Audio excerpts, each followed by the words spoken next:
जय हिंद। Welcome to Vijaypath education. आज की इस क्लास में अंतर्राष्ट्रीय और राष्ट्रीय संगठनों के बारे में हम जानेंगे। इससे पहले आई होप जितनी भी क्लासें हुई हैं उन सभी के आपने नोट्स जो हैं वो बनाए हैं। इस सेशन को आगे हम कंटिन्यू कर रहे हैं। सबसे पहले जानेंगे G4 का प्रस्ताव। हमने यूएनओ के बारे में जाना था, उसी की ही डिटेल को हम आगे कंटिन्यू कर रहे हैं। तो G4 का प्रस्ताव जो है वो यहाँ पे दिया गया। भारत, जापान, जर्मनी और ब्राजील। आपने G7 सुना होगा जिसमें कुल 7 कंट्री आती हैं। G20 सम्मेलन आपने सुना है जिसमें 20 देश आते हैं। और G4 में कौन से देश आते हैं वो आपको पता होना चाहिए। भारत, जापान, जर्मनी और ब्राजील। इनके द्वारा सुरक्षा परिषद की स्थायी सदस्यता को प्राप्त करने के लिए गठन किया गया था। यानी कि G4 एक तरीके का संगठन है। वो क्या चाहता है कि हम चारों देशों को वीटो पावर मिले, यानी कि हम जो टेम्परेरी मेंबर हैं हमें टेम्परेरी से हटा के परमानेंट किया जाए। यानी कि जब किसी की जॉब लगती है तो हम क्या करते हैं, हम कॉन्ट्रैक्ट बेसिस पे जाते हैं, ठीक है, कच्ची जॉब होती है। लेकिन 10-15 साल अगर हमने जॉब कर ली तो हम क्या बोलते हैं कि हमारी नौकरी जो है वो क्या हो जाए, अब पक्की हो जाए, टेम्परेरी से परमानेंट, यानी कि कॉन्ट्रैक्ट बेसिस से हम रेगुलर पोस्ट पे आ जाए। तो उसी तरीके से G4 ने यहाँ पे अपना एक सुझाव रखा था कि हमें परमानेंट मेंबर बनाया जाए। लेकिन उसके साथ साथ कुछ और ऐसी कंट्रियां थी जो और जिन्होंने अपना क्लब बनाया था जिसका नाम है कॉफी क्लब।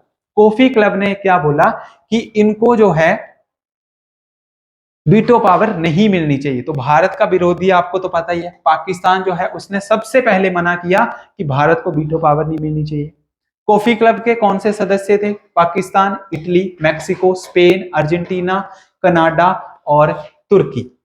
इन सभी ने ये जो G4 एक ग्रुप बनाया गया था, संगठन बनाया गया था, उसके सुझाव के ऊपर जो है इन्होंने अपनी असहमति जताई कि हम इसके ऊपर सहमत नहीं है। तो पता होना चाहिए G4 में 4 मेंबर थे और कॉफी क्लब में 1, 2, 3, 4, 5, 6 और 7। तो टोटल इसमें 7 मेंबर थे जिन्होंने इन देशों को वीटो पावर लेने से रोका था। नेक्स्ट हम बात करते हैं महासचिव की, जो कि सबसे बड़ा एक सबसे इंपॉर्टेंट क्वेश्चन जो है वो यहां से आपके लिए बन सकता है, सबसे ज्यादा इंपॉर्टेंट। तो महासचिव की बात करते हैं। जो यूएनओ था उसके सबसे पहले महासचिव कौन थे? आपको पता है 1947 में यूएनओ बना और यहाँ पे त्रिगवेली जो थे, जो कि नॉर्वे के रहने वाले थे, वो यूएनओ के पहले महासचिव बने। यूएनओ के पहले महासचिव कौन थे? तो त्रिगवेली, जो कि नॉर्वे के रहने वाले थे। और इन्होंने अपने पद से खुद ही त्याग पत्र दे दिया था, खुद ही रिजाइन जो है वो इन्होंने दे दिया था। ये छोटी छोटी बेसिक डिटेलें हैं जो आपको पता होनी चाहिए। फर्स्ट क्लास में मैंने आपको हैमरसोल्ड के बारे में बताया था, जो कि स्वीडन के रहने वाले थे। हैमरसोल्ड कहाँ के थे? स्वीडन के रहने वाले थे। और एकमात्र ऐसे यूएनओ के महासचिव हैं, यूएनओ के ऐसे प्रेसिडेंट हैं जिनकी मृत्यु हवाई दुर्घटना में हुई थी। हवाई दुर्घटना में मृत्यु कौन से महासचिव की हुई? तो आपको पता होना चाहिए डेग हैमरसोल्ड, स्वीडन के रहने वाले थे और इनकी मृत्यु हुई थी 1961 में और ये इनका कार्यकाल था 53 से 61। थर्ड की बात करते हैं, यूथांट, जो कि म्यांमार से थे। 61 से लेके 71 तक इन्होंने वहां पे अपना कार्यकाल संभाला था। उसके बाद ऑस्ट्रिया से आए थे कुर्त बाल भीम। इनका कार्यकाल जो था वो 2 टर्म इन्होंने पूरे किए थे। 2 टर्म का मतलब जब रिटायर हो गए उसके बाद फिर से इनको बिठाया गया था, यानी कि 2 कार्यकाल इन्होंने किए 1972 से लेके 1981 तक। उसके बाद पेरू से आए थे जेवियर पेरेज डी और इन्होंने भी अपने कार्यकाल के दो कार्यकाल जो हैं 2 टर्म इन्होंने पूरे किए 1982 से लेके 1991 तक। उसके बाद है बुतरस घाली जो है वो मिस्र के, इजिप्ट के रहने वाले थे, जिन्होंने 1992 से 1996 तक जो है वो काम किया था, 1992 से लेके 1996 तक। उसके बाद कोफी अन्नान की हम अगर बात करें तो ये हैं घाना के रहने वाले। इन्होंने भी 2 टर्म जो है वो अपनी पूरी की थी 1997 से लेके 2006 तक। नेक्स्ट इज बान की मून। बान की मून जो है वो दक्षिण कोरिया के थे। इन्होंने भी अपने 2 टर्म पूरे किए 2007 से लेके 2016 तक। अब बात करते हैं कि वर्तमान में कौन है, जो कि फर्स्ट क्लास में बताए गए थे, एंटोनियो गुटेरेस। पुर्तगाल के रहने वाले हैं। 2017 में नियुक्ति हुई थी और अभी तक 2026 तक जो हैं वो ये क्या रहेंगे, इसके महासचिव रहेंगे। तो आपको पता होना चाहिए कि पहले महासचिव कौन थे और यूएनओ के वर्तमान के महासचिव कौन है। तो दोनों नाम आपको पता होने चाहिए। त्रिगवेली जो कि नॉर्वे के थे, ठीक है। हर किसी महासचिव से आपको एक इंपॉर्टेंट टैगलाइन आपको मिलेगी। जैसे त्रिगवेली की बात करते हैं, इन्होंने खुद ही जो है वो त्याग पत्र दे दिया, पहले महासचिव थे। सेकंड की बात करते हैं तो हैमरसोल्ड थे, एकमात्र महासचिव जिनकी डेथ जो है वो हवाई दुर्घटना में हुई थी, ठीक है। उसके बाद अगर हम बात करें जो इंपॉर्टेंट है कि टोटल कितने महासचिव थे वो रहे हैं आज दिन तक, तो टोटल 9th नंबर के महासचिव अपने कार्यकाल को पूरा कर रहे हैं। और अभी वर्तमान में कौन है, तो गुटेरेस जो कि पुर्तगाल से हैं। 2026 तक इनके कार्यकाल को भी एक्सटेंड किया गया है, 2026 तक जो है ये अपने कार्य को करते रहेंगे। मोस्ट इंपॉर्टेंट क्वेश्चन जो है आपके लिए यूएनओ का ये बनता है। नेक्स्ट हम बात करें इसके प्रतीक चिन्ह की, कि यूएनओ का जो संयुक्त राष्ट्र है उसका सिंबल क्या है, उसका प्रतीक चिन्ह क्या है। जैसे हर किसी चीज का क्या होता है, लोगो होता है, ठीक है। आरबीआई का अपना लोगो है, एसबीआई का अपना लोगो है। आप हमारे कोचिंग क्लासेस को स्टार्ट कर रहे हैं, हमारा अपना लोगो है, ठीक है जी। हिमाचल पुलिस का अपना लोगो है, हिमाचल गवर्नमेंट का अपना लोगो है। हर किसी चीज का क्या होता है, अपना अपना लोगो होता है। तो वैसे ही इसके लोगो में किन चीजों की बात की गई है, इसके लोगो में दुनिया का नक्शा बनाया गया है, पूरा का पूरा ग्लोब, पूरा दुनिया का नक्शा जो है वो वहां पे बताया गया है। इसके चारों तरफ जैतून की पत्तियां हैं, पता होना चाहिए जैतून की पत्तियों वाला सिंबल किसका है, यूनाइटेड नेशन का। और जैतून की पत्तियां जो है वो किसके लिए, किसका संकेत करती हैं, विश्व की शांति का, यानी कि जो वर्ल्ड पीस है उसको जो है ये प्रमोट करती है। तो ये आपको पता होना चाहिए कि इसका सिंबल किस तरीके का रहता है। नेक्स्ट हम बात करते हैं कि वीटो पावर। तो जो हमारी परिषद है, सिक्योरिटी काउंसिल है, उसके अकॉर्डिंग वीटो पावर निर्धारित की जाती है।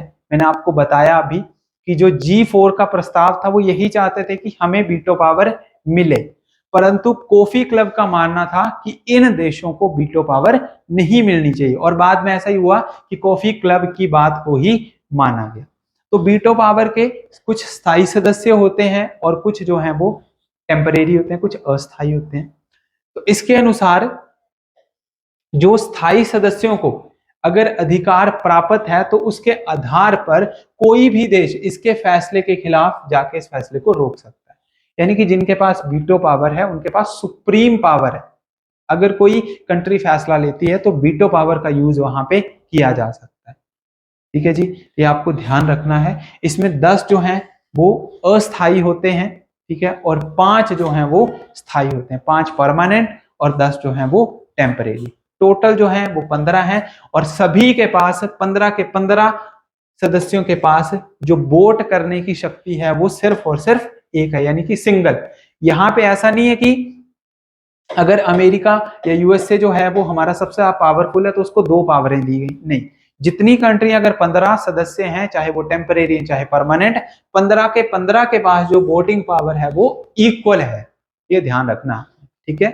अब सबसे ज्यादा वीटो पावर की अगर बात करें तो अमेरिका ऐसी कंट्री है जिसने 82 टाइम्स, सबसे ज्यादा बार वीटो पावर का उपयोग किया है। अब वीटो पावर में जो 5 हमारी स्थायी कंट्रियां हैं वो भी आप लिख सकते हैं, जिसमें अमेरिका है, सबसे ज्यादा बार उसने यूज किया। चाइना है जिसने 17 बार वीटो पावर का यूज किया, ये परमानेंट है, इनसे वीटो पावर जब तक यूएनओ है तब तक कोई नहीं छीन सकता। तीसरे नंबर पे आती है रशिया, रूस, और इसने 122, सॉरी यहाँ पे मिस्टेक है, 22 आएगा, ठीक है, 22।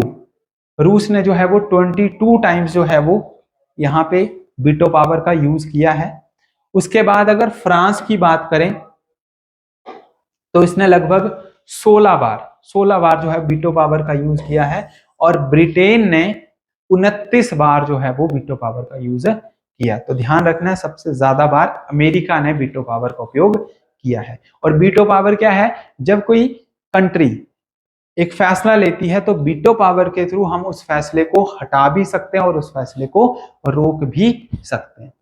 अब यूएनओ के पास कुछ अपनी एजेंसियां हैं, तो उन्हीं के बारे में हम वन बाय वन जानेंगे।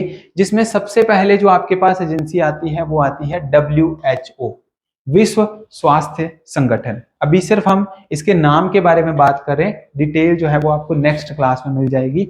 दूसरी जो संस्था है वो है यूनिसेफ, जिसको संयुक्त राष्ट्र बाल कोष के नाम से हम जानते हैं।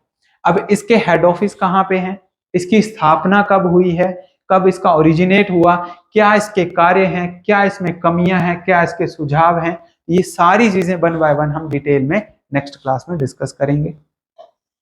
तीसरी जो संस्था है वो है संयुक्त राष्ट्र विकास कार्यक्रम, UNDP, यानी कि यूनाइटेड नेशन डेवलपमेंट प्रोग्राम।